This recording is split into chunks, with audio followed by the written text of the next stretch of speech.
Hai semuanya, ketemu lagi bareng Mihu di sini.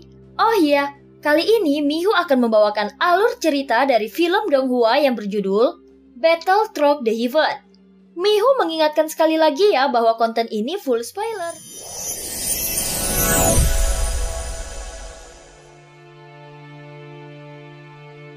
Melanjutkan dari kisah sebelumnya. Pada saat ini pasukan Taisu sudah bersiaga penuh saat melihat bayangan Batra yang semakin mendekat. Sebagai seorang komandan, Susi langsung memerintahkan semuanya untuk menyerang. Saat ini Li He melihat puluhan ribu prajurit Taisu maju ke depan, lalu menunjukkan senyuman yang dingin. Dengan satu hentakan kaki, tubuhnya tiba-tiba muncul dan langsung menuju ke arah Batra itu. Mereka tidak tahu bahwa di atas Batra ini ada lebih dari 50.000 keabadian para dewa. Jadi dalam perbandingan jumlah, jelas mereka tidak kalah dengan prajurit Taisu. Kalian semua cepat menyerang. Ketika sosok-sosok yang ada di dalam Batra tidak menunjukkan tanda-tanda bergerak, Li He semakin marah lalu berteriak dengan suara yang keras. Adapun Feng Chang dan Ling Fei yang mendengar suara tersebut melihat ke arah prajurit Taisu yang mengepung mereka dengan jumlah yang sangat banyak, sehingga hati mereka semakin terguncang hebat. Jika kita tidak kembali, kita tidak akan menghadapi masalah sebesar ini. Apa yang harus kita lakukan sekarang? Rasa khawatir terlihat di wajah mereka dan sosok lainnya dari kelompok mereka sebelumnya juga tampak putus asa. Wajah mereka sangat suram seperti mati rasa. Seolah-olah mereka tahu bahwa mereka tidak akan selamat dari bencana ini. Semuanya sudah berakhir. Kita tidak bisa melarikan diri. Prajurit mereka ada di mana-mana. Di atas Batra seseorang mulai meratap dan menangis. Seolah-olah mereka melihat diri mereka sendiri terbunuh oleh para prajurit Taisu ini. Mereka telah melewati begitu banyak situasi hidup dan mati, tetapi mereka selalu berhasil melarikan diri. Sekarang tampaknya adalah pelarian terakhir yang akan menghancurkan hidup mereka. Pada saat ini kehampaan di Laut Barat sudah diambang kehancuran total. Meskipun ada bintang dan kekuatan yang lebih kuat, namun semuanya tetap musnah. Ini bisa dianggap bukan sekedar kehancuran suatu negara, melainkan kehancuran seluruh dunia. Xiaoyan tidak mengerti mengapa Ratu menyembunyikan kekuatannya.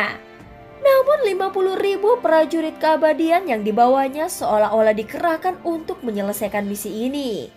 Bagaimanapun, ini adalah jumlah yang luar biasa besar. Sial!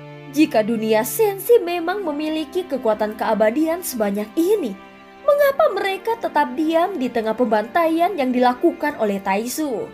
Sehingga kehampaan Laut Barat tidak lagi memiliki kehidupan. Dan banyak bintang serta dunia yang telah hancur.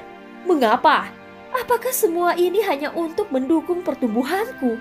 Bahkan jika itu harus mengorbankan dunia, harga ini benar-benar tidak dapat diterima. Xiaoyan melihat puluhan ribu prajurit Taisu di depannya, lalu menggertakkan giginya dan dia masih tidak mengerti alasannya. Jika berdasarkan kecepatan invasi Taisu sekarang, kemungkinan besar kekuatan utama mereka sudah meninggalkan kehampaan Laut Barat dan menuju kehampaan Laut Timur Yun. Menurut apa yang Xiaoyan ketahui, kehampaan Laut Barat dan kehampaan Laut Timur Yun berdekatan. Sedangkan kehampaan Laut Selatan Lin dan kehampaan Laut Utara Ming adalah yang paling jauh. Ada ribuan makhluk hidup di kehampaan Laut Barat yang mati. Namun mengapa Ratu menyerah begitu saja? Bahkan setelah merampas sumber daya dan membunuh makhluk hidup di kehampaan Laut Barat, mereka meninggalkannya begitu saja dan menyisakan jiwa-jiwa yang tidak berdosa. Saat ini mata Xiaoyan dipenuhi dengan kemarahan. Dan dia mengepalkan tinjunya dengan erat. Tidak peduli pilihan apa yang diambil oleh Ratu ataupun rencana yang mulia. Xiaoyan hanya tahu bahwa pasti ada alasan mengapa Ratu tidak bertindak. Jika Ratu merelakan kehilangan kehampaan Laut Barat, Itu sepertinya karena ratu tidak punya pilihan selain melakukannya. Kemungkinan besar itu berkaitan dengan keberlangsungan dunia sensi secara keseluruhan.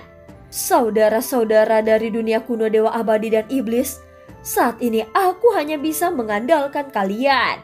Tidak ada satupun dari para penjajah ini yang boleh lolos hari ini.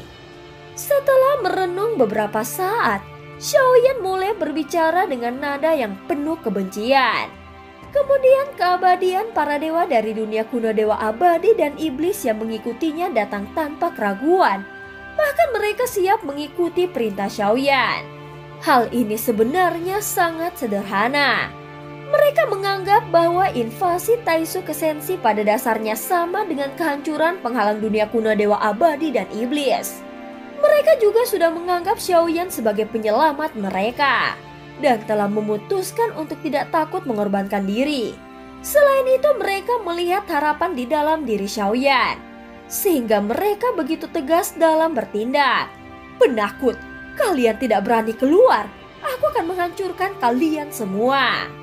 Prajurit Taisu, ikuti aku membunuh mereka. Pada saat ini Li He langsung berteriak dengan arogan dan memimpin pasukan Taisu menyerbu dengan berada di posisi paling depan.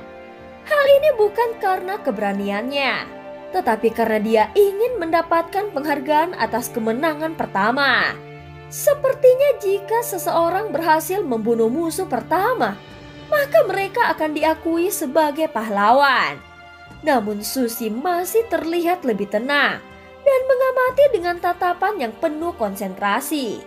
Saat melihat sosok Susi tidak bergerak, Bailing yang mengenakan armor putih bersih dan sangat sesuai dengan tubuhnya, sehingga membuatnya terlihat sangat mengesankan, langsung mendekatinya. Susi, apakah ada yang tidak beres? Ucap Bailing segera bertanya perlahan. Hati-hati, aku pernah melihat bahtera-bahtera ini sebelumnya. Mereka bukan bahtera biasa melainkan berasal dari alam dewa kuno. Setelah tinggal di Sensi cukup lama, dia memiliki pengetahuan tentang alam dewa kuno. Alam dewa kuno, dengan kekuatan kita jika ada keabadian yang kuat muncul, kita tidak mungkin bisa menghadapinya. Sebelum Susi bisa menjawabnya, dari dalam bahtera muncul sosok-sosok yang bergerak seperti gelombang air pasang, sehingga mata mereka langsung menyusut. Bailing, pergilah, teriak Susi dengan suara yang dalam. Tidak, Susi, ayo kita pergi bersama. Ucap Bailing langsung menjawabnya dengan nada yang tidak rela. Aku tidak bisa pergi. Jika aku pergi, tidak ada yang bisa menahan mereka. Cepat beritahu bala bantuan terdekat bahwa ada musuh kuat di sini. Ucap Susi menginstruksikan kepada Bailing. Mendengar kata-kata Susi, Bailing langsung mengangguk. Meskipun mereka enggan, dia hanya bisa mengikuti perintah Susi tanpa ragu. Susi, jaga dirimu. Aku akan segera kembali dan membawa bantuan. Ucap Bailing langsung bergerak dengan kecepatan penuh dan membawa beberapa orang bersamanya.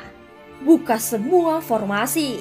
Ucap Susi kemudian mengaktifkan formasi perlindungan berharap bisa menahan musuh. Namun dia segera menyadari bahwa di hadapan kekuatan yang begitu besar usahanya sia-sia. Apakah mereka semua adalah makhluk keabadian? Susi dengan cepat menyadari bahwa formasi perlindungan dan segala upaya lainnya tidak berpengaruh. Karena sosok-sosok yang keluar dari bahtera itu sangat kuat dan langsung menyerang para prajurit Taisu. Sesaat berikutnya, pertempuran dahsyat pun meledak di langit, terus terjadi benturan kekuatan yang sangat kuat. Keabadian para dewa dari dunia kuno, dewa abadi dan iblis dengan cepat memaksa mundur prajurit Taisu, kemudian membunuh mereka tanpa ampun. Li Hai yang merasakan situasinya semakin berbahaya, segera memutuskan untuk melarikan diri dengan kecepatan penuh, tanpa memperdulikan apapun yang terjadi di belakangnya. Susi, hati-hati, teriak Li Hai saat melihat bayangan mendekatinya dari belakang. Saat ini Susi masih berdiri, matanya penuh ketenangan dan dia menyaksikan tubuh Li Hai terlempar jauh setelah dihantam oleh bayangan tersebut. Segera Susi bergerak maju dengan kecepatan penuh menuju ke arahnya. Saat ini terlihat para prajurit Taisu mulai mengalami kerugian. Dan cerita pun berakhir. Terima kasih udah dengerin Mihu dari awal sampai akhir ya. Jangan lupa untuk like dan subscribe. Sampai jumpa.